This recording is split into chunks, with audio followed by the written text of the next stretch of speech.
Alright, YouTube, David Harry here, and in this video I'm just going to quickly explain why I've just ordered the new Apple MacBook Pro M1 Max. And in a nutshell, the only reason why I've ordered it is because there was no Mac Mini with that same CPU actually released today or even announced. So basically, waking up to today, like many others, I was expecting some form of Mac Mini variation with these new CPUs in and stuff, and it just didn't happen. So I'm in that position at the moment where I need a little bit more horsepower than what the Mac Mini can currently do, which I have had one, but I got rid of it. And at the moment I've got an M1 Air as far as my laptop is concerned, and both of them are fantastic devices. However, I just need more power for doing certain things to do with video and such, and other creative things as well.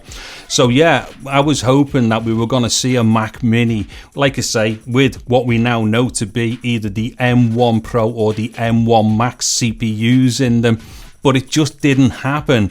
And as it happens, if there had have been a Mac Mini released today with either of those two CPUs in, I would have went for the Max variant with 32 gig of RAM and also with the 32 GPU cores, which I feel is going to be very important for the type of stuff that I need it to do. And also, I probably, to be honest, would have went with a 0.5 terabyte boot drive and then just used external storage. However, if you go for, like, you know, the variation of any of these like laptops where you've got the 32 gigs and such and the 32 GPU cores, it just bumps it straight to the 1 terabyte drive.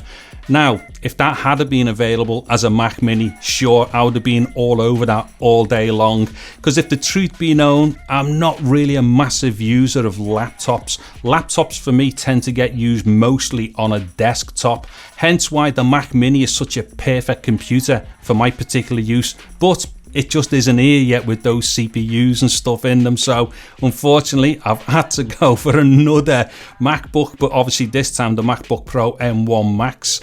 Anyway, so there we go. That's the basic explanation as to why I've gone for one. And hopefully it is going to do all the stuff that I require it to do.